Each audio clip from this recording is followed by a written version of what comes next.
Columbus was a mighty sailor. He sailed the open seas. He went down in the Caribbean and he called it the West Indies. He said he found a new world and he expect me to believe. But how could this world be new when it's much older than Adam and Eve? Columbus lied. Columbus lied. Columbus lied. Columbus lied. He said he discovered the whole of America. He never tell nobody. He had to run from Apache. Columbus lied. Columbus lied. Columbus lied so bad. I believe Columbus was mad. Oh, oh, oh, oh, oh.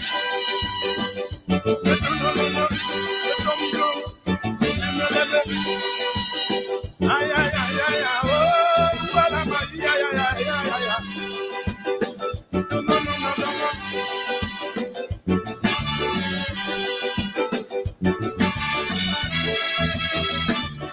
and the man with the Santa Maria was as brave as a man can be. He sailed down to Venezuela for another discovery. He said he discovered new lands, and he thought that I wouldn't know. He discovered a lot of Indians who discovered the lands before Columbus lied. Columbus lied. Columbus lied. Columbus lied. He took all the glory, oh yeah, for many discoveries. The truth of the story, those lands were discovered already. Columbus lied. Columbus lied. Columbus lied like hell. I am sure his head wasn't well. Whoa, whoa, whoa, whoa. Yeah, blah, blah.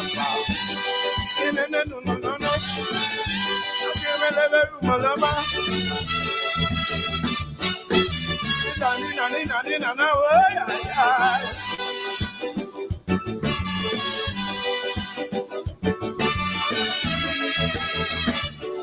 Nowadays you enter a strange land. They call you an alien. You got to explain to immigration what is your intention.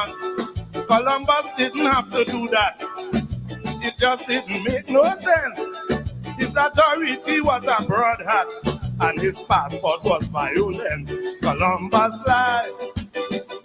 Columbus lied. Columbus lied. Columbus lied. He said he discovered, oh yeah. The whole of America. He never tell nobody. He had to run and hide from Apache. Columbus lied. Columbus lied. Columbus lied so bad. I am sure Columbus was mad.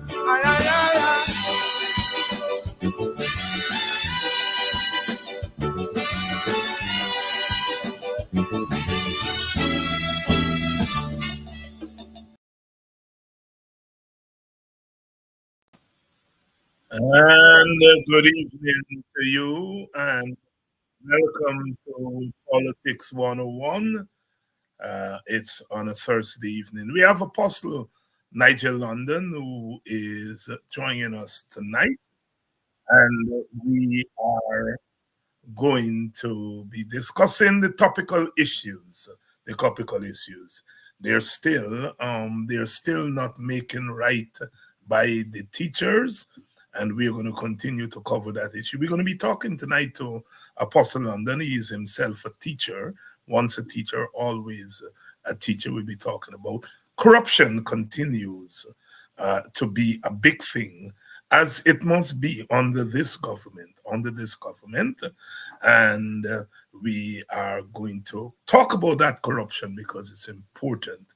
And of course, elections are due any time within the next year, and we want to talk about what goes in to making an election credible, free and fair, because the option that we have here going into these elections, there's some options.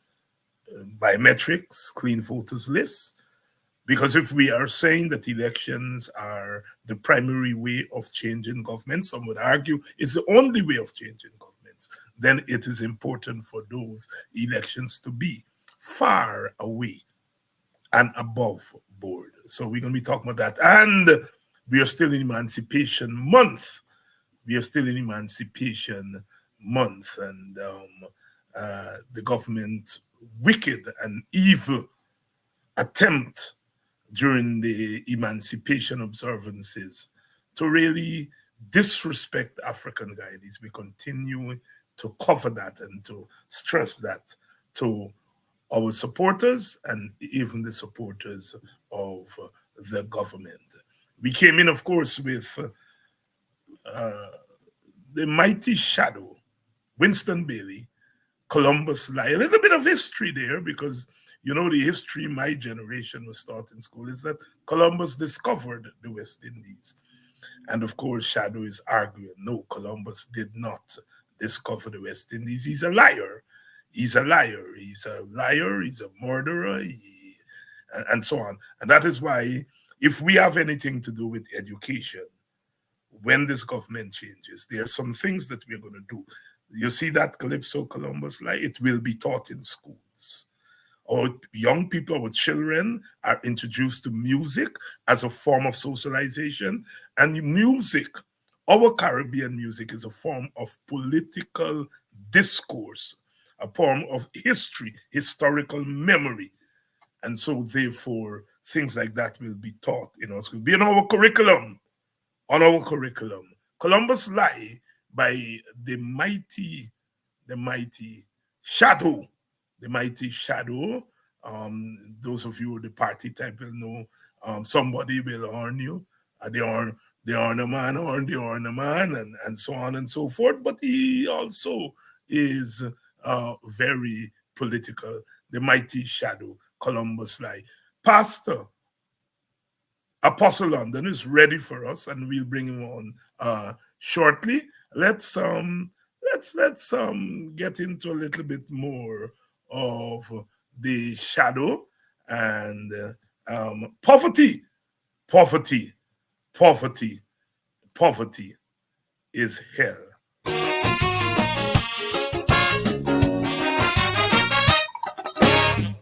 Poverty is hell, and the angels are in paradise, driving in their limousine, where everything is nice and clean.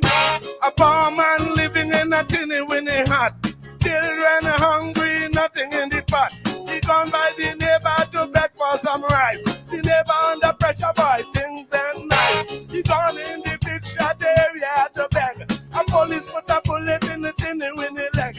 He gone in the courts and he lost the case. The prosecutor say he have a bandit face. Poverty is hell. Poverty is hell. Oh, don't you know?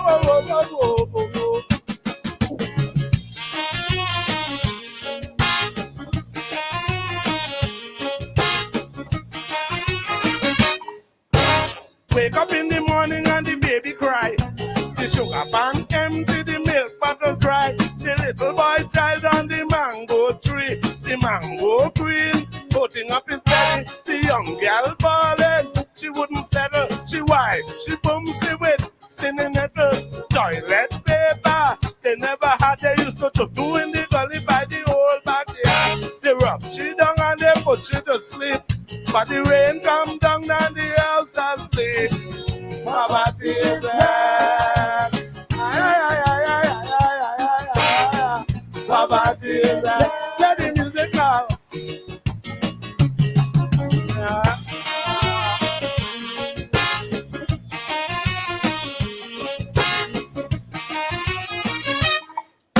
A poor man always dream a lot of dreams. He happy like a puppy when he dream another dream. He dream that he have a new roof on the hut. He dream that he have some good food in the pot. He dream that he have a rich friend named Frank. He dream that he have a lot of cash in the bank. He dream that he pay all his bills for the month. He dream dreamed that he have a new car in the front. He dreamed that he have to go to a vet. He dreamed that his pocket have a big fat wallet. He wake up in the night and he rush for his pants. All he found in the pocket, a whole lot of ass. Poverty is hell. Poverty is hell. Don't you know?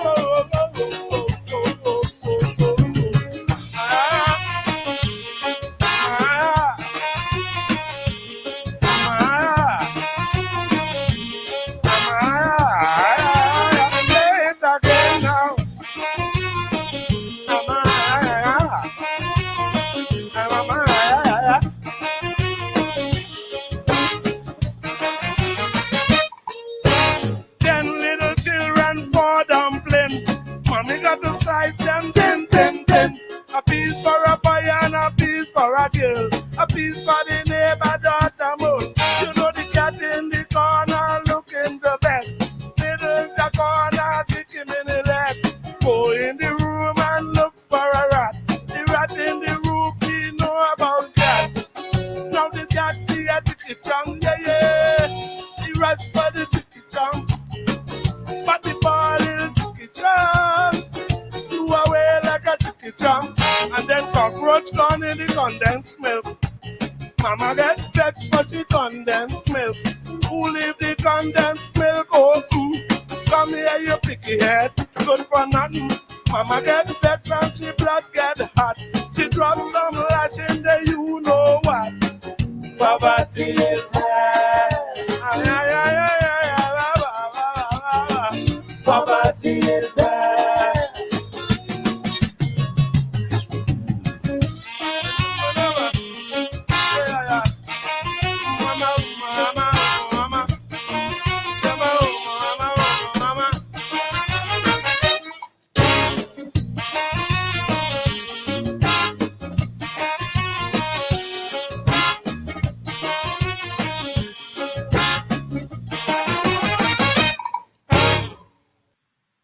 The dread man himself, the dread man himself, the mighty as they call themselves, the mighty shadow, Winston Bailey, originally out of Tobago, as so many of the Calypsonians plying their trade in Trinidad come from Tobago and Grenada, St. Kitts, and so forth. Poverty is hell, one of the great calypsos, and you hear Shadow said there, the poor man always dream. He dream out a big house, a big car, and so forth. Some of our politicians, when we talk about what poor people dream of, they say, well, poor people dream of smoking drugs and drinking of rum and so on.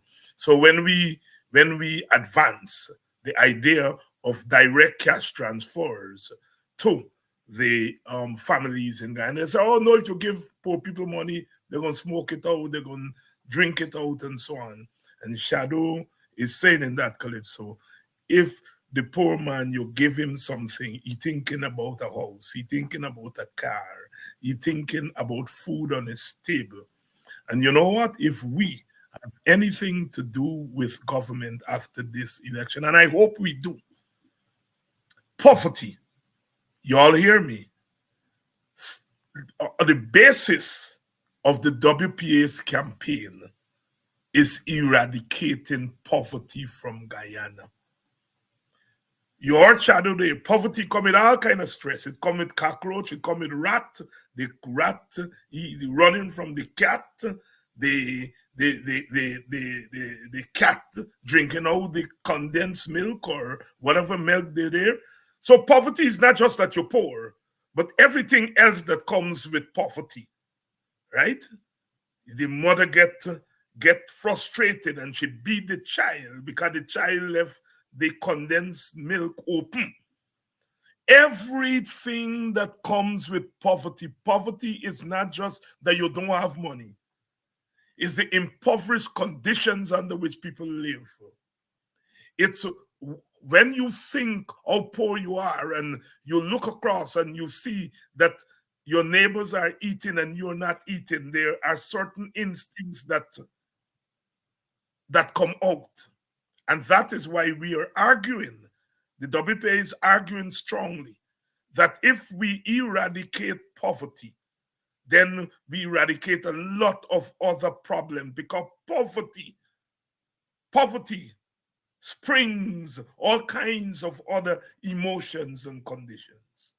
And so therefore, if we eradicate poverty, then we feel we can tackle a lot of other problems. That is why we are saying eradication of poverty. And our first step is that we're going to use 10% of the oil resources every year, 10%. 10%. We're going to use that to transfer a basic income to all Guyanese and give a cash transfer to each family. And we're going to attach the transfer to education. That for you to qualify for the transfer the next year, we're going to check to see that you're sending your children to school. So the first step is to increase attendance in school. Right now, attendance in school is about 50%, which means 50% of our children are either dropping out from school or they don't go to school regularly. And we are saying, look, if you get this cash transfer, to continue to get it, we're going to link it to sending your children to school. Because if you get that cash transfer, and we are averaging that it is, from what we are getting now from oil, it would be a million Guyanese dollars upwards. There's no need for you to keep your child home to sell plantain chip, because you're going to take that money and you're going to expand your plantain chip business, and you're going to be able to employ some adults to work in your business and send your children to school. We're also going to attach it to health.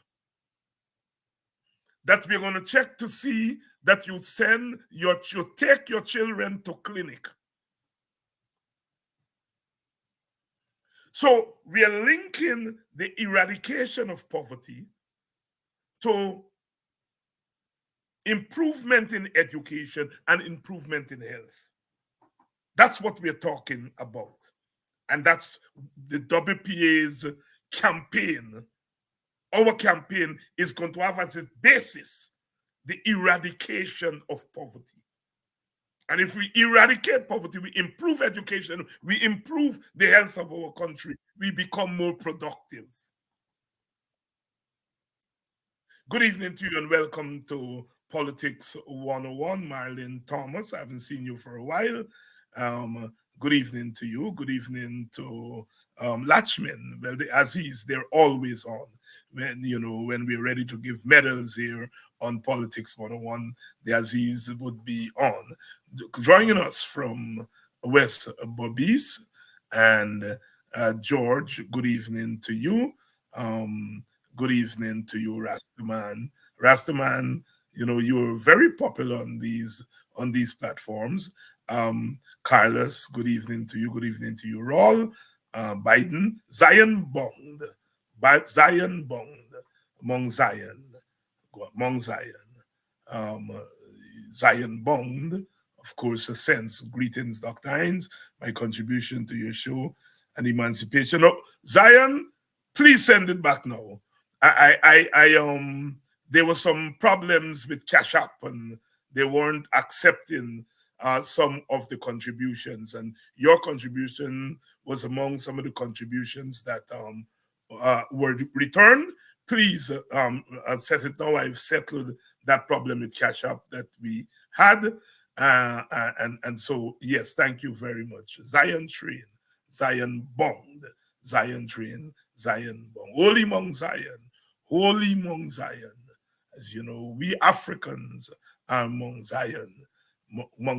We are always moving forward, always the exodus of Jah people, but always moving with the spirit, because we are a spiritual people. We are not not Natal people where you could come into our community and ride us and so on. And some of you congratulated me for warning Ravi Dev and his people to cut that nonsense of putting in the public space that black people are stupid people, and that they, sitting back there and learned, educated man sitting back there and saying, coming into the black community and trying to buy them, not buy their votes, buy them, is a good thing. He would never allow me or anybody to go into the Indian community and do it. And yet that big educated man sit down there saying it's crossover vote. I'm saying to Ravi Dev and them, there is going to become a time when black people are not going to be able to hold it back. And you all don't understand that a lot of times we, the black leaders, are holding our people back. And you all are taking your eyes and plans black people and writing it in nice, flowery language. This is a man who believes in power sharing before oil. And when oil comes, he said, no, I ain't believe in power sharing no more. I ain't believe in power sharing no more. You don't want to share Guyana, oil money in Guyana with black people. And sitting back there and sharing those political hooligans who are in charge of the people, cheering them on. Brother Ravi, stop it. And all the name calling you do in your program and in that column that you write in the Guyana Times, all the name calling, stop it. Because I can call name too. I can call name too if you want to go down that road. There was a time when you stood with us. And now you are pissing on us. And I'm warning you, Ravi, stop it. Stop it. Because you know better. Good evening to you all. I got to abuse them out. Because they bypass black people. They're always telling us who our leader should be.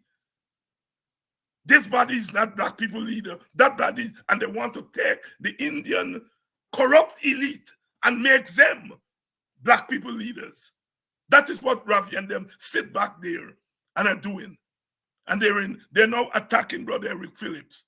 But he able with them. Because he got the knowledge. Good evening to you all. Welcome. I'm taking up past the time. He's ready. So let me bring him in. Apostle London, good evening to my brother. Greetings to you and to those who are viewing. I'm encouraged by your passion for those who may be impassionate, but I'm so glad that you are here. I'm standing as always resolutely for the cause. There is always a cause, and I'm thankful that you understand the same. Again, to those who are viewing, I appreciate you having me here. Thank you. And I appreciate the work that you do on your own behalf and on the behalf of the group that you are part of, and that all of us have to pitch in, because the task is humongous. We're not just trying to get political power. That is an outcome. What we are trying to do is to defend the defenseless, whether that defenseless is African people, whether it's poor people, whether it's women, whether it's children. Those in our society were being brutalized, not just by the individual leaders, but brutalized by the system that they've crafted. And then you have people like Ravi Dev who are justifying that system, giving that system flowery explanations and descriptions, saying that when they come in to black communities and they try to buy our people with a fried rice and $40,000, that it's crossover vote they're looking for. And he knows damn well better that what they're doing is trying to subdue black people. And what a shame. What a shame. Because if there are foundations in Guyana, it were those people who were there first. Those Amerindian groups which were there first, the Arawaks, the Caribs, and the Africans who were all the way from Africa and who, in spite of the difficulties, use their bodies, their minds, and their hands and humanize Guyana. And today, the Ravi devs of this world are trying to say that they're second-class citizens. Brother Apostle, please help me put this thing in perspective. I can try, and I must say I've never been a fan of Ravi Dev because I have understood for a very long time what his intentions really are or were, and we can see what they are at this time. And anyone who's so fluid in reference to their principles is not somebody to whom I would look for any support in reference to principles and standing for what is right. When we look at Ravi Dev's justification of the maltreatment of the African descendants, it speaks to him really being convinced and convicted by his thought that we are inferior to East Indian people. That's honestly what I gather from Ravi Dev's posture, is that African descendants are confined to being recipients of handouts and little gifts, if they want to say that. I call it a price. It's not a gift. It's a payment, and he had to say it. Essentially, in these people's minds, when they give you something, you are being bought because they purchase your conscience, and if not your conscience, they purchase your voice. And I would that the African descendants who may take the time to stumble upon your page just to see what we're saying tonight, who are guilty of this, would hear me clearly. Your voice, when it's purchased, doesn't necessarily mean that your conscience is silent. It just identifies the fact that you cannot say what you really want to say because you've already been bought. So when Ravi says or suggests that there's a crossover vote being had here, it's not about crossover votes. It's about buying people's voices. So they can never say anything. They can never speak to what is right. They can never speak against injustices. And they actually would give weight to what he's saying. That if there is a lessening of the number of persons who vote for the coalition or whatever party it is, and more vote for the PPP, then you see what we told you, we know that we're going to have the support of Africans. Not necessarily so, because they wouldn't say in reference to ethnic demographics who voted for whom. They just throw numbers out and say, you see what we told you, we purchased votes. But many people, Dr. Hines, would never vote for the PPP, though they receive handouts from them. They cannot speak against the PPP, but they'll receive it. And to me, you are still insulting your people because you should not receive anything from them. It is a hand-me-down approach. It's as if you're worth nothing. And I really am livid in reference to the responses we give to the likes of Ravi Dev and other people. I mean, we're too few in number to respond to him in the manner he deserves to be responded to. Pastor Apostle London here tonight, weighing in on the disrespect of African people. You know, the way that you feel that you can go into our communities, take advantage of the impoverishment of our people, hand them a little small piece and tell them, you know, this is what you deserve. It's an insult to the dignity of African people. And yes, some of you fall into that thing that money must make, and you got to eat the bread and so on. And I don't want to deny anybody an opportunity because ultimately that money is your money. But you cannot allow yourselves to be walked over and to be damaged psychologically by these people. And that is why they attack Apostle London. That is why they attack me and Eric Phillips. They wouldn't have time with us if we sat by and allowed them to do what they're doing. But because we are calling them out, they call us all kinds of names, racists, what, memory warriors. We must not remind our people of what was done to them. We must not remind our people of what they did. Our people, did to build Guyana.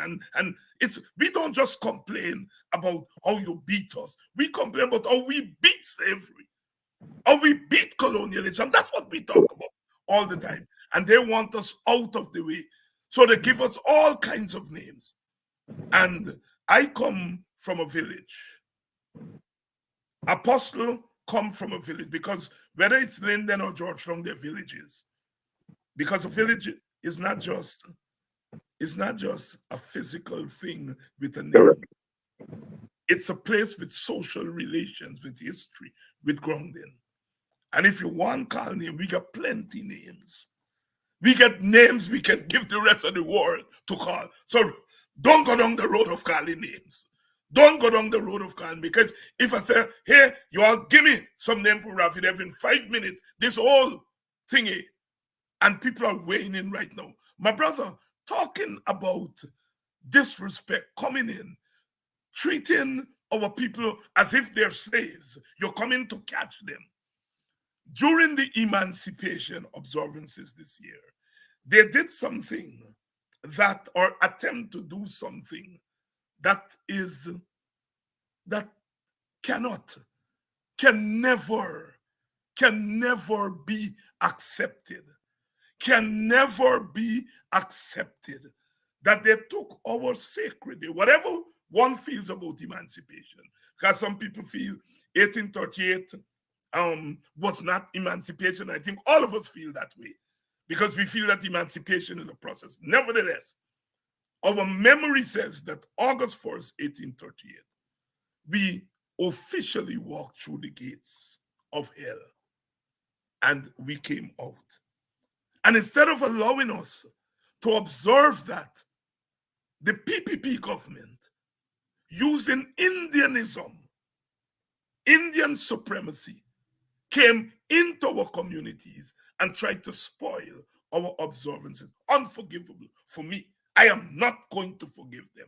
Pastor Apostle London, your thoughts on that attempt? Well, I must say to you that today happens to be, at least for the period, middle of August, and I have not yet done a broadcast, a piece on this emancipation for this year, or the celebrations for it. And that should tell you, because typically I'm a person who takes a lot of time to ensure that I'm calm, quieted. Although people see me quiet otherwise, they don't want to see me at the inception of my feelings. So I take time, and I've taken at least 2 weeks, because when I observed Anil Nandalal and others going into African villages and showing us, to me, it was a direct attack on leadership. That you have, they're saying in essence that you all have leaders, but we can go wherever we want to go.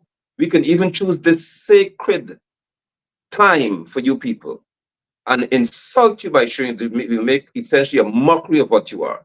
Because for anyone to come to say that they want to celebrate with me, in reference to the likes of Ali, whoever else it is, and a lot of these people, you must be honest enough to say that you're prepared to address that which affects me, that was caused by you. And that's done by repentance. I'm using religious term here. It's done by you showing me that your mind is different. Not saying you're sorry, but your mentality has become different. And I do not expect better from these people. What I expect better from is from the communities in which it would have gone, and the responses that people would give to them. Because when Irfan Ali, for example, could say that when he went to New York City, and he said New York and said that there has never been extrajudicial killings in Guyana. When he said that, or in Boston, Quinton Bacchus, so many hundreds of people, Blair, Shaka Blair, no, Ali, serving as president, said to a journalist in an interview that there was never extrajudicial killing in this country of any African and stuff like that. Then that man could get on a stage and be parading himself with Van West Charles and all of them. It tells me then that Ali is not my problem. The issue is with those descendants of Africans who choose to insult the pain, suffering, and death of your forefathers for the sake of being liked, accepted, but most importantly, as far as I'm concerned, rewarded for insulting what your foreparents have been through. You don't, you tell me all. Sorry, doctor, I'm talking to the audience now who may accept certain right ahead. It's your Thank you, sir. floor. Thank you. I want y'all to tell me, when have you ever seen, for Indian Arrival Days, they want to call it, that they invite certain people of African descent to go and be a part of what they're doing? I mean, forefront hardcore, that it's you infiltrate them and do what you want. When have you ever seen that? When have you ever seen when they have certain shows predominantly Indian, East Indian shows that they would say to African descendants, "Y'all come and sing reggae and dance up and carry on." They don't do that. And this is not about separation, it's about reality. The culture of this crop of leadership of the PPP is to separate this nation into the reality that you are less than a certain group of people. And so this insult that I saw, I was so livid for days. And this is the middle of August. For days, I keep pondering, should I really go live on social media to speak to this? Because it would not just cover Anil Nandalal or Jagdeo. Well, I didn't see Jagdeo, but Irfan and those. It covered certain African leaders who refuse to stand up for what is. Listen, man, there has to be a point in your life when you understand, hopefully, what our people went through, most importantly, what we went through in the lawns of our forefathers.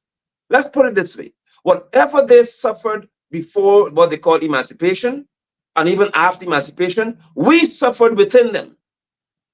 If you get that message clear, then you would not accept certain things from these people. There is no way that they should be allowed, given the climate in which we find ourselves. And let me say this as to why I said this with Dr. Hines. Can you imagine an African member parliament in the opposition would say that, and I'm saying in certain circles, would say to me and other people, listen, you know why you're not getting contracts? Because you don't apply. It's not a PP so bad enough. It's not you're not applying for contract. Now tell me the truth. We know that you have to qualify to get, well, you should, to receive certain contracts. These people created an environment whereby Africans and Nigerians would have spoken so well about it.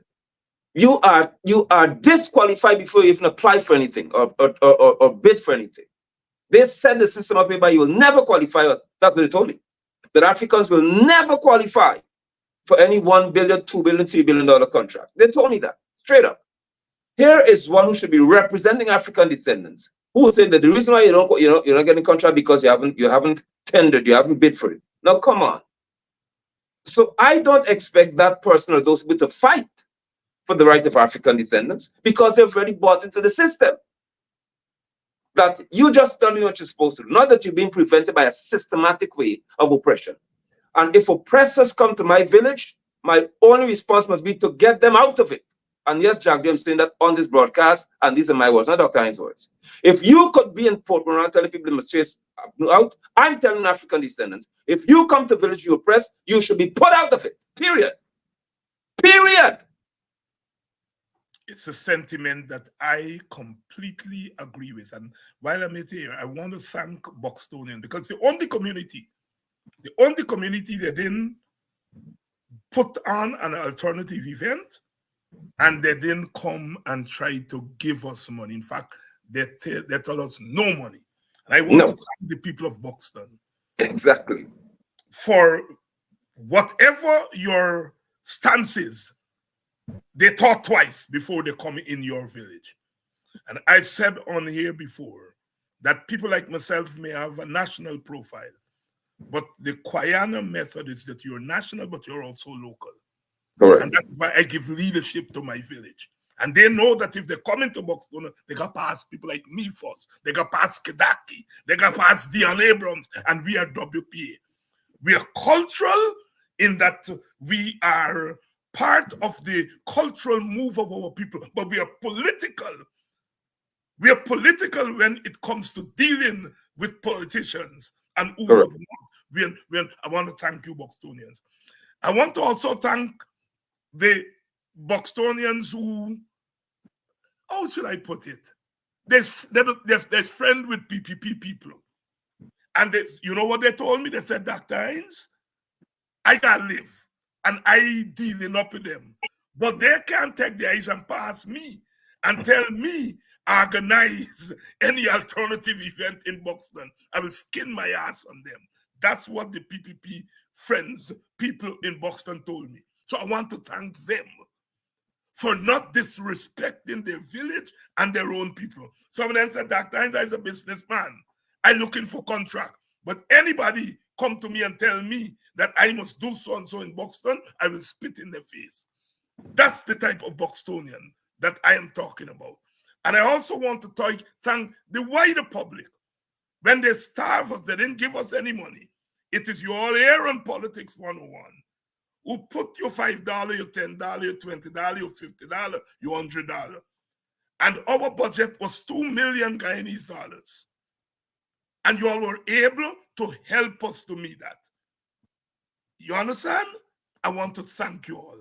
And that is the model that we want to say, that it should be the black model. And if I can. Yes, go ahead, my brother. Yes, here in Linden, and I must share this on your platform with all across the world. If they can watch it, you need to hear this. In Linden, predominantly African community, there was not a single, as far as I observed, I'm sure I observed this, not one piece of decoration to promote emancipation. Not a single one. Mind you, what they call the town clerk, Gasper, is of African descent. Nothing. They got on the shed, cooked some cocoa rice and stuff, and say, "Oh, look, food here," and of course, played some drum and say, "Well, there we celebrate emancipation." But there was nothing in the streets of this town, nothing anywhere.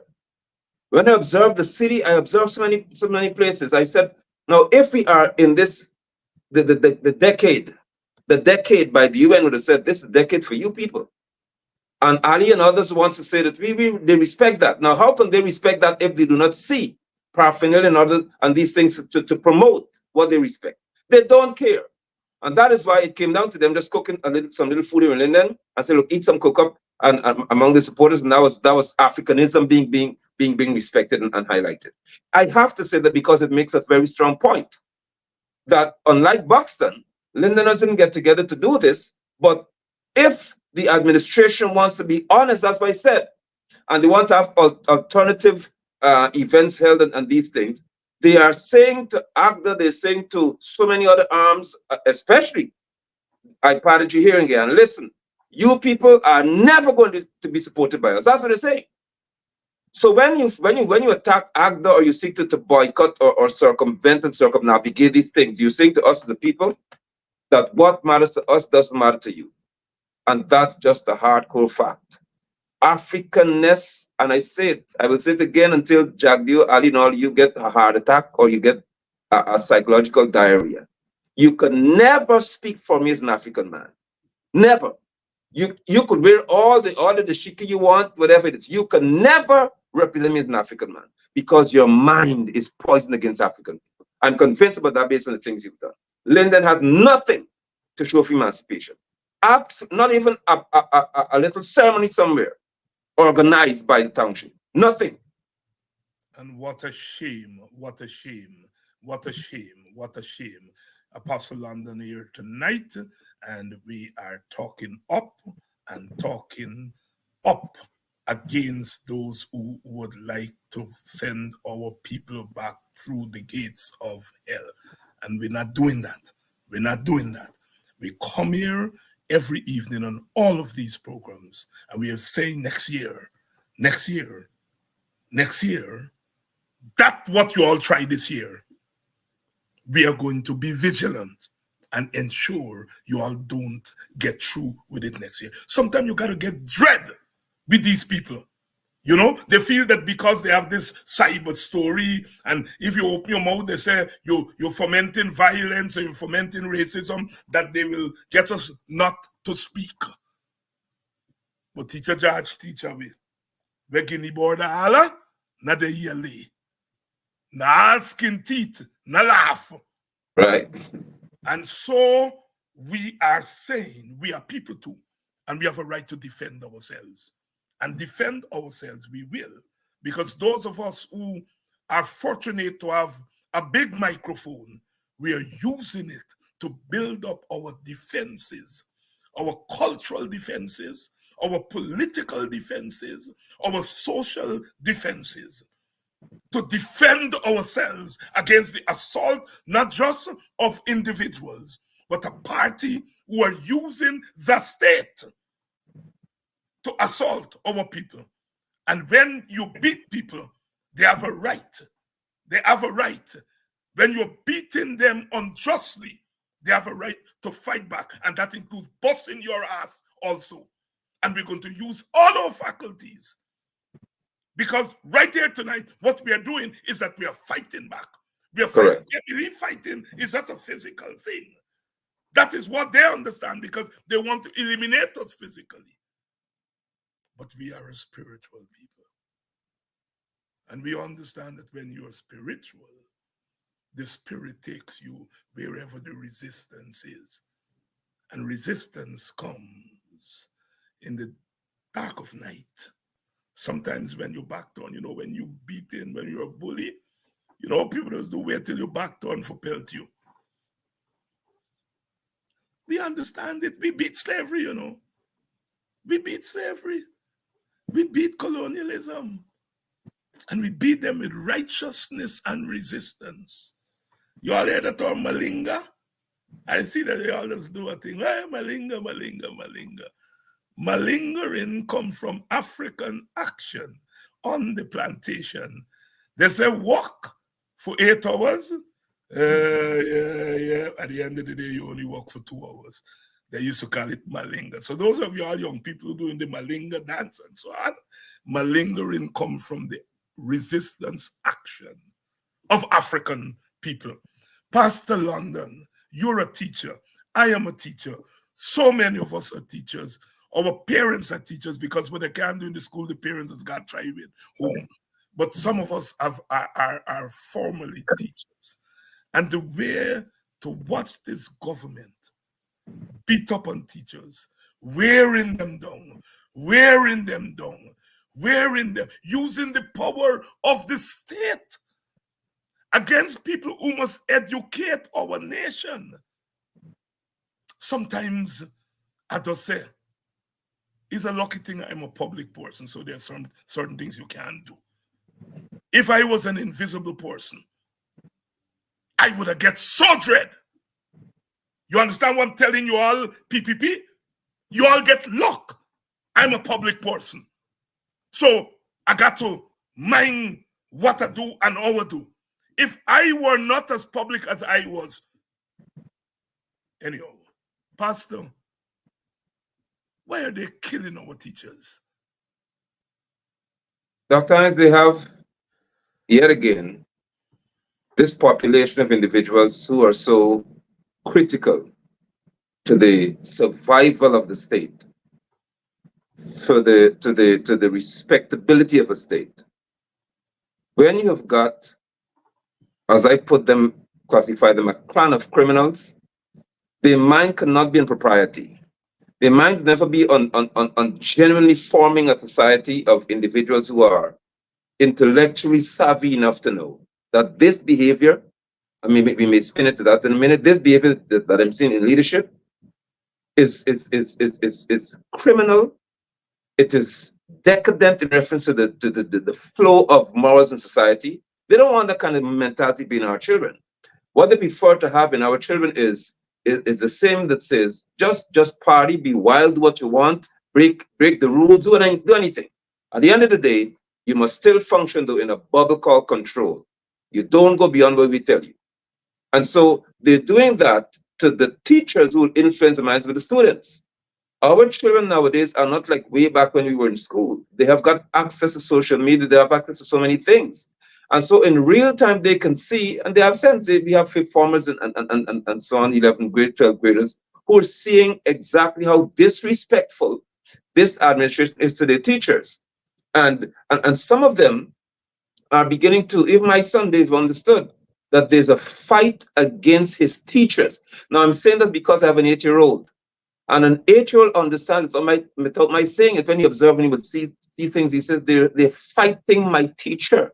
Now, I'm happy that a boy can have that mentality, to recognize that even those who claim to be leaders are fighting the one who will teach him to be a leader. And when I listen to the tone of the PPP in response to Justice Sandil Kassoon, for example, I said to myself that if any political figure in this country could be so disrespectful to the judiciary, then the teachers are absolutely nothing in their minds. If Ali could say that Justice Kassoon was presumptuous. Now hold on, or Javier thing when I said it. you calling a judge presumptuous for mentioning the president? When did the judiciary become subservient to the executive arm of this country? So when I saw that they have that tone towards the judge, the learned judge, I know that they're going to seek to attack the teachers beyond repair. And I must also say here, maybe to the chagrin of many, that the response of other unions, the failure of the GPSC, for example, to join at a very strategic time, has left the GTU to hang dry, as we say, and to try their best to fight. Additionally, I must say that when you've got troubling statements like they're about to agree to sign to 9% of the and throwing this kind of spin in the air, it bothers the minds of our teachers because they are 90+% female. And so deliberate actions are being taken to attack the strength of our women. I therefore call on men, you're not necessarily teachers in the school, but you're teachers of a cultural system. You're teaching children to understand that the culture of manhood in Guyana must be manly, not soft and hiding anywhere.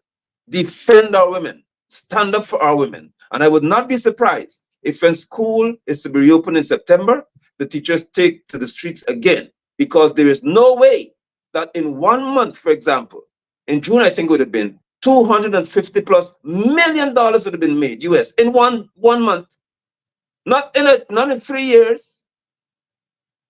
And you telling me Guyana is producing oil at the lowest rate, I think $30+ US per barrel to produce oil in this country. So we would never have certain issues when it comes to wealth in this country. Exxon is having a field day. $30 it costs them to produce a barrel of oil. So if oil is sold at $100 or $80 a barrel, look at what we're dealing with. And we have a group of people in this country who are telling our teachers that you are deserving of 9%, 4, 6, 7%. It's an insult. And for me, I see the response of the wider population of teachers being so critical to this fight right here. Don't accept disrespect. You cannot sit back and accept this degree of disrespect from anybody, including leadership of any form. Do not accept it. You are worth far more. When we observe how other people are living, as I said, you may touch on that, but when we observe how other people in this country are living and how junior ranks in certain circles are living and assistants, these people are having a heyday with our money. And we have to fight. We must fight. We have to fight. There's a fight for our dignity and our rights as a people here. Fight for our dignity and our rights. Coffee 250 invites all of you to its 11th annual forum on the state of African Guyanese. The theme this year is a fighting theme. Fighting and frightening. Equity or back to slavery. That's the choice that's before African Guyanese. We either get equity or they send us back to slavery. And we know we ain't going back to slavery. The role of the state and government in achieving the goals of the UN decade. We're asking the political leaders to come before that forum and to talk about what they're going to do about Black people when they get into power. Aubrey Norton, leader of the PNC, will be there. Nigel Hughes, leader of the AFC. David Hines, co-leader of the WPA. Henry Jeffrey will be there. Olive Sampson, the ITPAD CEO. And the moderator is Sister Audriana Thomas. It's this Sunday, the 18th of August at 2 p.m. at Crystal Labor College. You all please go flock that place. And it's a hybrid forum, so it will be open to those of you who are not in Georgetown or are not in Guyana. The Zoom ID is here on the screen. It's here in this flyer. Please make sure that you participate in that event on Sunday at 2 o'clock, the 18th of August at 2 o'clock. It will be live streamed, so those of you who are not in Guyana and who are not in Georgetown can be part of it. I want to say thanks to all of you who are joining us tonight. I see my cousin Donna Jonas from Linden, who is also in Arizona. I see my brother Court Paris. Good evening to you. My brother Melissa too. Good evening to you, Miss Alicock. Good evening to you. The ever-present officer, as we used to call her back in the old days, Denise Booker. Denise Booker, good evening to you. Denise, I had a good time with your brother for a couple of days. As you know, he came home for Kino funeral, and you know, he addressed me as the next prime minister, and he had to defend himself why not the next president. But he defended himself very well. I'm having lovely Buxtonians are in. I want to say good evening to you all, Buxtonians. You all are such a lovely people. And so forth. Really good vibes. I went down to Buxton back down side and really had a chance to talk to the brothers and some sisters down there. You know, they hang out by Patsy. Well, Patsy, they don't have much data, they keep up the business. And that's why them boys hang out. I was there one night and I had to go back the second night. And I got volunteers on the spot. These are ordinary brothers, you know, Apostle London, they're down there, they're farmers and, you know, at the back of the village, you know. And some of them I went to school with, and some of them, their children were down there. And you really don't discover how in people are in this fight until you go where they are in their own habitat, where they don't have to look wrong when they're talking. You know, they meet you on the road, say, Dr. Hines. But when you go down at the back there, those who went to school with me switch from Dr. Hines to Twilly. Those who don't know me, they turn down the doctor, they say Mr. Hines, or they say boss man, and they don't have to talk and look wrong because they're home. And you get their full understanding of how they see things. And if you think you understand political economy, you gotta hear them people down there talk about political economy. A sister came in and, you know, she bought a pack of sausage. And then by was telling me when she got, they said, she lucky. People just come in and buy 2 sausage and 1 sausage. Wow. You understand? The people buying 1 sausage, 2 sausage. And then you understand how our people struggle every day to make a living. You see? And you got people who want to go in and to buy them. And we have got to make right. That's why we're asking Norton and Nigel and like people like myself to say what we can do about the condition of black people. Of course, we got to do about the condition of all Guyanese, Amerindian, East Indians, and so on. But when our people got buy 1 sausage and they got 3 children, it means they got split the 1 sausage in 3. It means that they got go without eating sausage. Just, it's dread. It's dread. Apostle London, you're in Linden and you're on the ground, so you know what I'm talking about. Talk to us. Certainly, it's rough. And I got a call, I think night before last, after 10 or so. I was a 68-year-old woman, pensioner, and she said she come because she has no water had no water for weeks, especially the past 4 days or so. I said it was brown, like so many other parts, and then no water whatsoever. And she said, Pastor, I don't have a water tank, a black tank. I have nothing. I have to go over and ask neighbors. And she couldn't get to take a bath. But it was painful to me. Fortunately, I immediately reached out to a group in which I function, and there was someone there who had the necessary connections to either buy the call. And next morning she said, okay, she came back and said, I got water. She was so happy.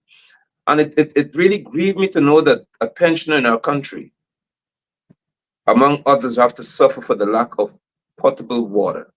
Now this is she can't even afford to have a simple water tank in the yard.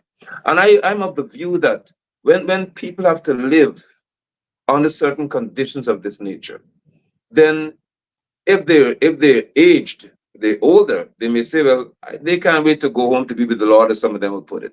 They just give up on life to some extent. The younger ones would say, well, if society wants to treat me this way, then I shall retaliate. And that's when we have problems in society. When a young man can have to watch, as I see so many times here in London, you see young men just sitting on the street and they have nothing to eat. It's not because they want a line, they cannot have a job. And some people say, go to work. And then they ask the question, how will I get there? How will I get to the place of employment and have money to go there? And the struggle is so real. Dr. Hines, I see you in Linden, it may be catching on in Georgetown, the young men who have to get, sometimes they get a sack of cement. They go searching for potholes around the community. And you see them, they don't have clean sand, but they try to take some from the side of the road. They don't have stone or anything, and they try to fill the holes, and they have a box. As you pass this guard, they ask you for help. And I will always, as much as I can, put money in there because I recognize they don't want to steal. But it's so rough that they have to just try to think of what can they do to survive. When we have that happening, and then the same young men can see certain political figures advertising or being advertised as having one mansion here, another mansion there. Remember now, they told me, one house, not per family. That's what they told me. In my country, that's why I said to every Guyanese, I can't squat in Guyana. I can squat if it's your land I'm on. But I can't squat in my country. And I said it without reservation. I don't mind who party in, who party out. I can't squat on my land. This is my own. And if you tell me that it's one house not per family, but then I know one who has one house here, another house out here, 2 houses in here, 5 in Eccles, 3 here, but for us it's one house not per family. When you have that kind of mentality, these young men will watch and say, okay, how could one set of politicians have life so good? But we have to suffer at the bottom here. And they may not be inclined to support the PPP. So what they would sometimes be inclined to do is to make themselves what society would call menaces, because you've created a situation by a man must not watch his child starve when you have everything. It should not happen. And it has to be fixed. It has to be fixed as quickly as possible. And I would that whoever is going to lead this country would lead it with the understanding, and I'm in reference to the function you have on Sunday. I must say, and I've listened to you keenly, Dr. Hines, we have political faces in our country who seem to be afraid to speak for Africans because you think you're racist. I can't be racist if I speak for me and my people. I don't hate anybody else because you're Indian, you're Chinese, you're Portuguese. But don't tell me I can't love my people. And I cannot love my culture, because there's no other ethnic group in this nation or the world who suffered more than African descendants and Hebrew people, as they call. None of you have suffered what we suffered. Nobody been through 400 years of this and then still came out to say we can be doctors, we can be educators, we can be lawyers, we can be skilled craftsmen and stuff like that, and still know that a system is created to keep us under, but we still fight. We go to the Olympics and we perform better than anybody else. And then you have to have terms like the first black person to do the first black person. In 2024, we say talk about the first black to do something. There's a system that's designed to keep us oppressed. That's the whole purpose of it. And if Aubrey Norton, Nigel Hughes, Dr. Hines, or anybody else, if you choose to speak for your people, at least you've shown your people that you care about their reality. But if you want to say that we're not going to say certain things, lest we would say that, oh, they're just enough for black people, they don't want anybody else again to benefit, then you fail your own people, because African descendants have suffered and the PPP refused to give us what the UN said we should have. And somebody has to fix that.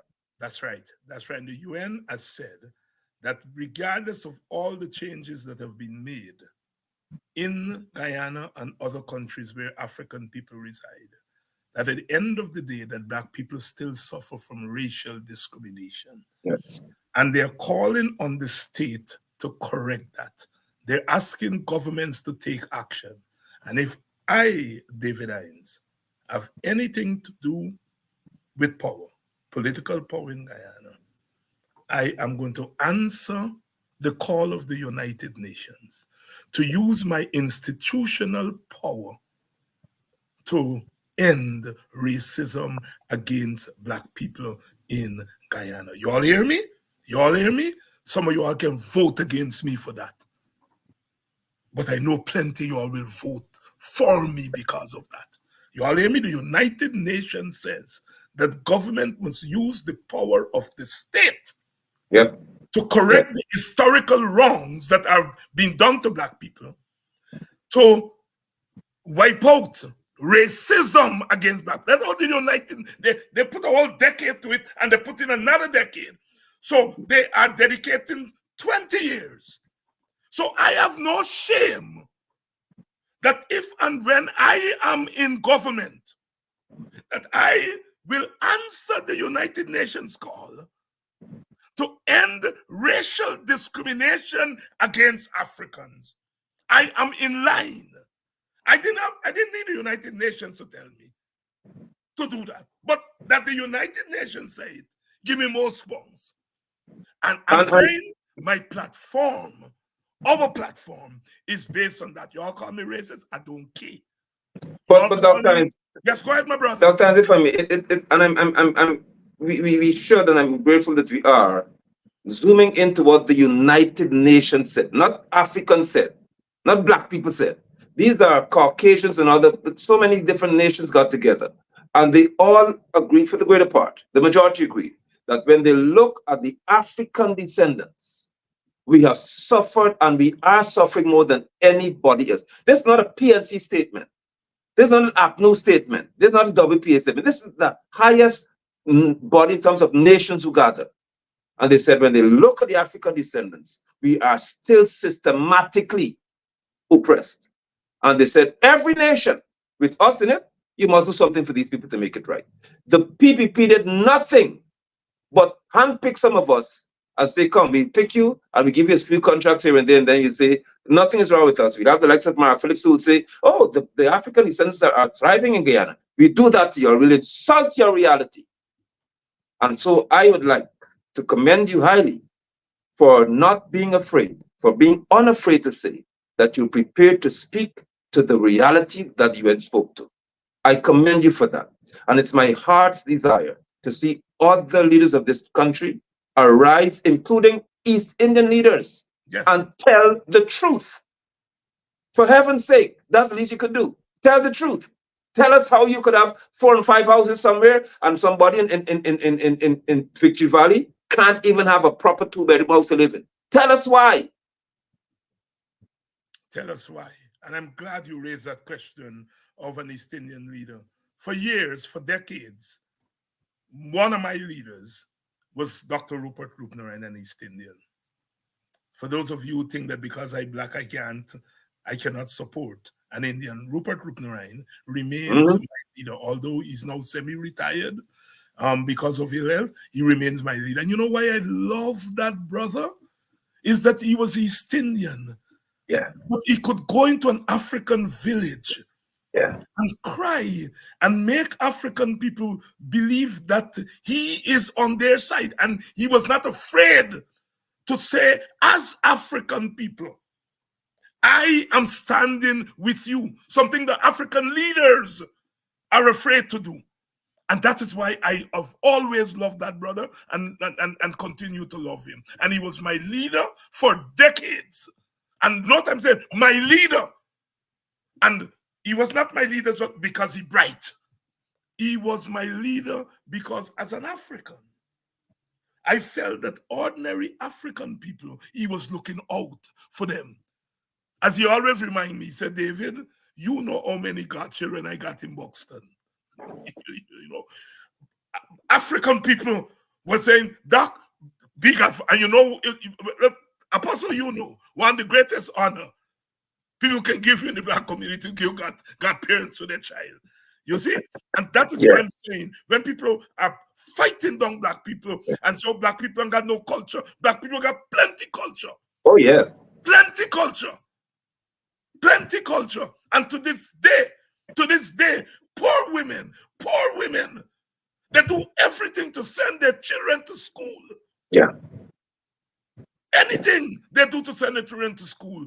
And I am saying that the struggles of those poor black women, if I, David Hines, got anything to do with government, your tears will stop. Your tears will stop. You will get help from the government indirectly, but you will get direct help through the cash transfer by law.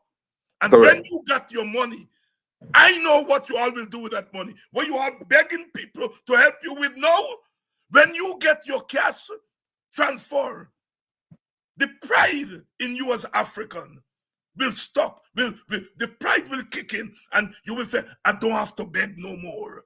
Right. And you will take that money and do the things that you are begging other people, whether it's family in America or somebody, you will do it. I have that confidence, Pastor Apostle London. And so thank you for that, because I normally say to people, because we know what they say when you speak to the direct cash transfers, that oh, we're going to spend fix here and fix nails. That's insulting things I hear from Eastern people. Y'all go fix it here and fix the nail, y'all don't have money. So I would say to them tonight, for sure, as I would say before, Mocha Arcadia,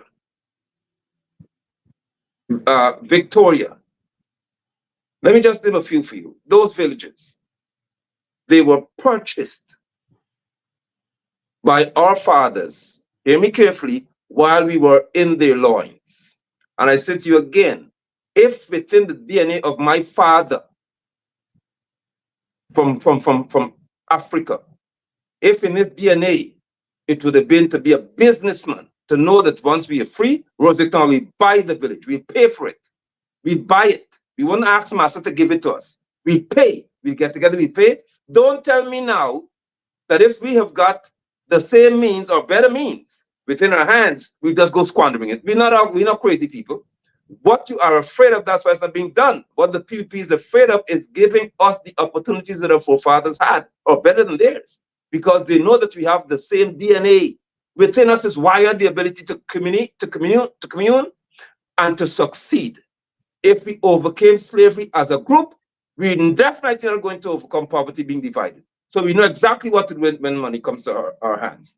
And I would like to always suggest that there has to be strategic mechanisms in place to help Africans to thrive. The banks, the system of banking, there should be a bank that's Afrocentric to some extent, where you know what we suffer, you know there's a certain preferential treatment given to certain people and others. Well, there's a bank to which you can go.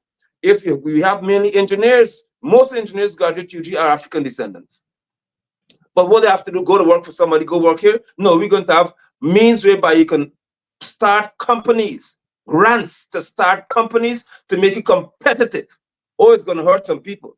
But I know what's going to happen though. They'll realize that there is hope, and that the UN, at least for Guyana, will say there's a nation where people of African descent have begun to thrive again, because leadership is just. That's all I want to see. Whether you're Indian, whether you're Chinese, you're Portuguese, and you lead in this country, let it be just. Now, there be black leadership, African leadership, white leadership. It must be just leadership. And the PvP is the most unjust of all I've ever seen. The most unjust of all. And let me tell you all, I'm not one of those leaders who cussing black women because they do their nails. Do your nails. I'm not cussing black women because they do your hair, because you almost look nice like other people. Because there's always a stereotype that black women, they're fat and they stink and all them kind of things. Right? Let me be frank with you all. So do your nails, do your hair, smell nice, look good. Nothing is wrong with that. That is part of human development too. But I know that when it comes to sending your children school opening, and to send those children and let them look good and look nice, you are going to skip the nails and the hair when it come close to when school open. I grew up in a black village. I was steady all the time. And I know when people lying on you all and to make you all feel something wrong with you all because you all do your nails. Do your nails. Do your hair. Dress nice. Dress nice. And because they feel that you all stink and dirty, that's why they just bring the stink and dirty nonsense in your community. I'm saying you all nice.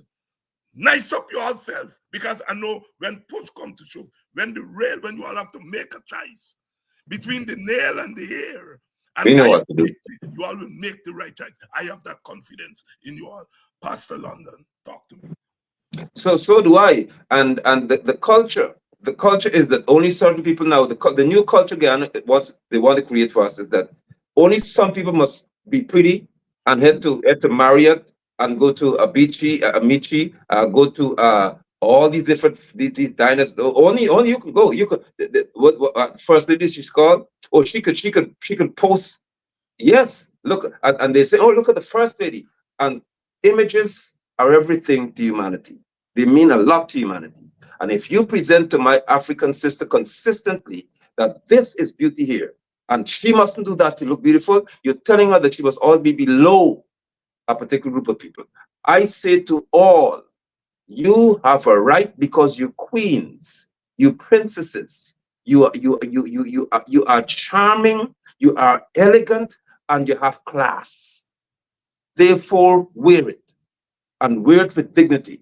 But I also understand clearly that most of the African descendants whom I speak understand within their minds that we don't have the economic means to fight, so they seek to go through the educational door. Yes. And that's why the public service took the way it does. Because in their minds, you have to choose the door of the path of education to free yourself from poverty.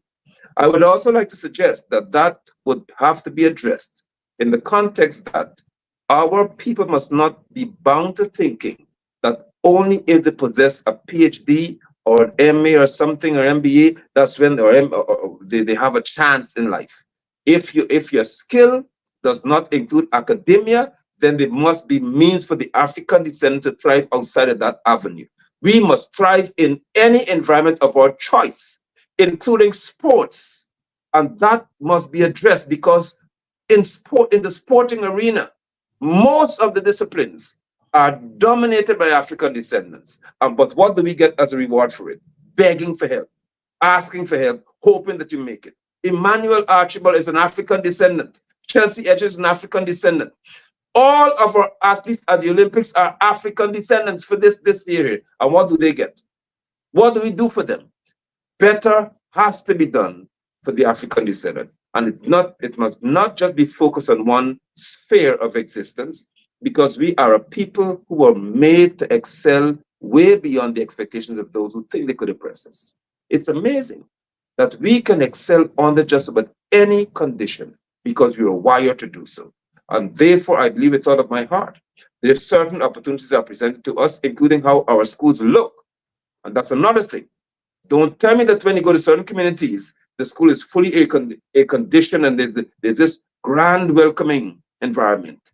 And when I look at Utukade Primary School, I look at other schools in my community, they are dilapidated. The school will be open within 3 weeks. And I will show you, Dr. Ice, in the not too distant future, the state of a school that they would say is good enough for our children, predominantly African descendants. Those things must be changed. Guyana can never be better with a band of bandits who believe that our wealth is for them to enjoy among their friends. We can never get better with these people. It would never happen. Apostle London here tonight, and we are taking the fight to them. We are taking the fight to them. We are winning. We are winning. We are winning. Sometimes we don't know. You have to walk the breadth of the length and the breadth of Guyana to really understand. And sometimes, as political people, as public people, we don't get a chance to go deep into our communities. There's this lady who I was at an Ipada G a night of reflections for the late Dr. Simpson de Silva. And this lady walked up to me and she said, Dr. Hines, I want to thank you on behalf of my daughter. And I said, yes. And she said, but you don't know why? You don't want to know why? I said, yes, I want to know. And she said, my daughter is at UG and she used of your academic articles to do our term paper. And she got a resounding A. And she came home and she was telling me that she wanted to meet Dr. Hines to thank him. Now, she hasn't gotten to meet you yet, but here I am thanking you on our behalf. If I didn't run into the mother, I would never know. And what I'm saying, my brother, they tell us, who does Nigel London talk? Who black people he talking for? And who black people David Hines talking for? Well, that black young woman at UG, I talking for her without knowing that she wants me to speak for her.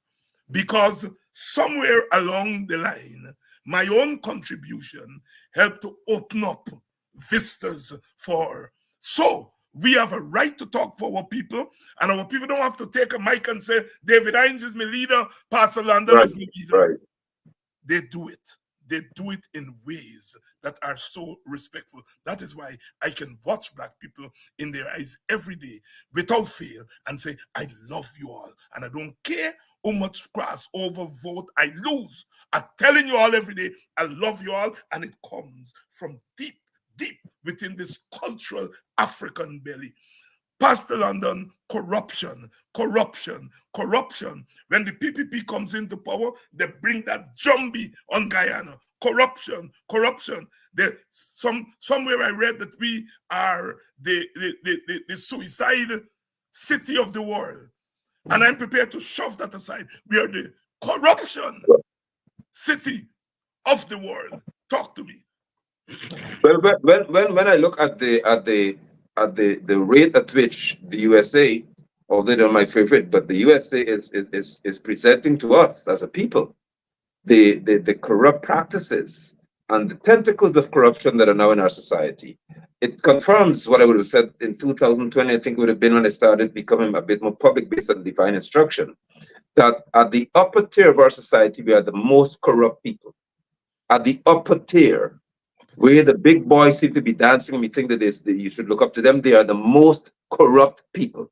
And that is because the culture, when I observe who are normally gravitating towards Jabdi and who he has around him, for some odd reason, and he's here to explain that. Why is it that certain elements find themselves so close to him?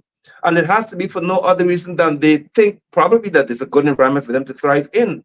When I observe the extent to which individuals will go to prove their loyalty through corrupt means, it is just disgusting to know that this administration seeks to present us as a people that the only way to succeed in Guyana is to be corrupt. It has become a culture. It has become the norm and an expectation.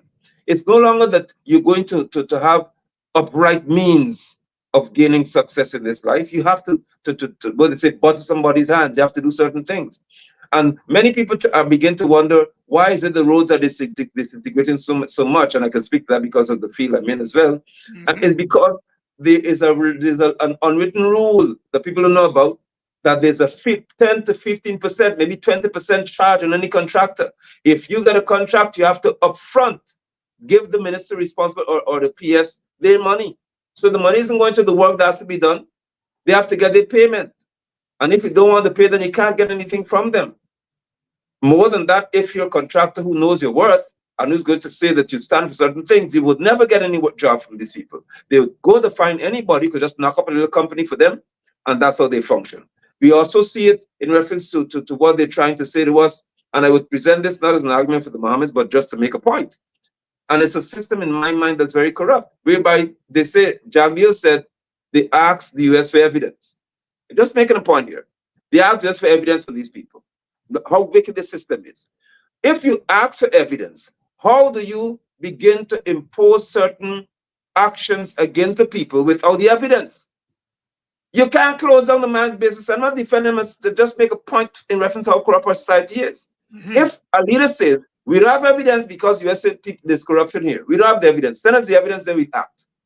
But before the evidence comes, you start shutting down people's business. What are you telling us this guy needs? It means you're dishonest. It is a sign of being very dishonest that in the absence of evidence, you're prepared to act in a manner that you know pleases somebody else and pleases somebody else. So there's so many arms in our society where it's as if you can't even breathe properly. And when we hear about corruption, many people begin to think about just contracts and things of that nature, but also how people gain positions of authority is also very corrupt in this country. Some public servants are put in position, not because of qualification, not because of their abilities, but because of their association. And they're positioned there because those who know them know that they're prepared to sign whatever they have to sign so that things can get done as quickly as possible. They don't care what they sign off to.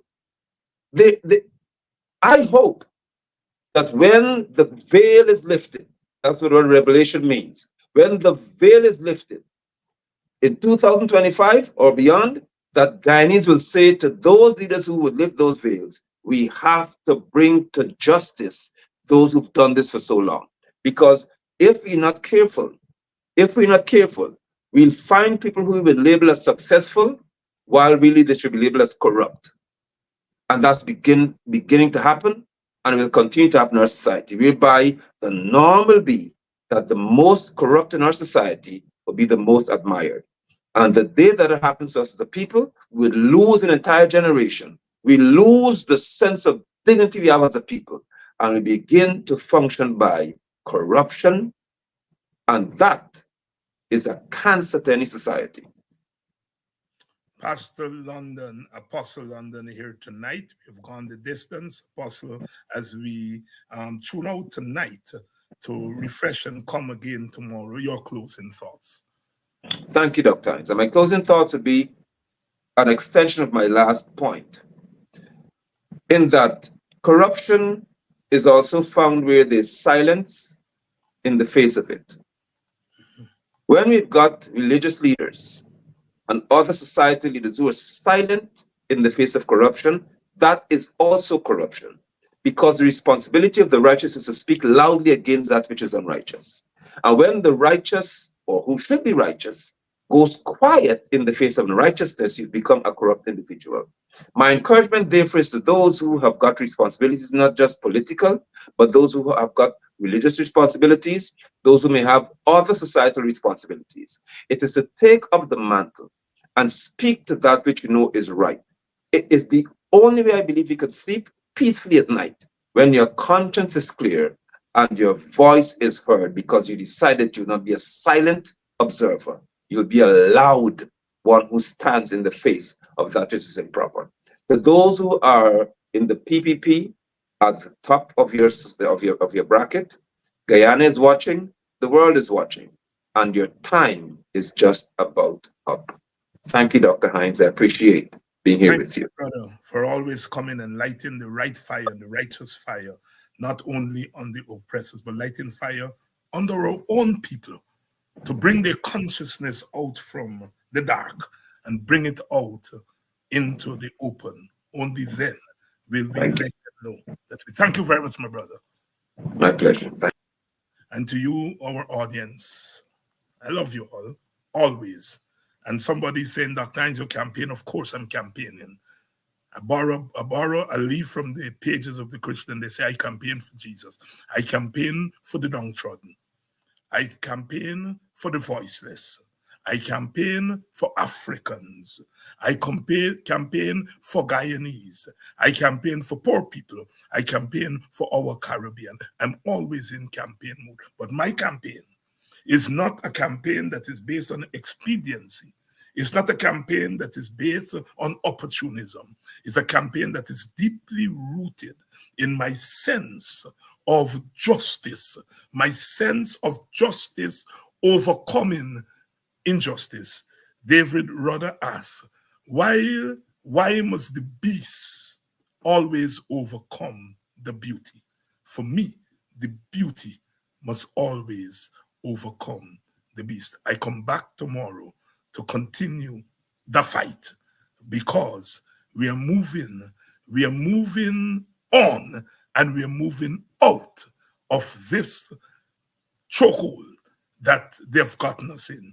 We are human beings too. Let the words of my mouth, the meditation of our hearts, be acceptable in the sight of all of us tonight. Until tomorrow, we're going to beat this thing, and we're going to beat it bad.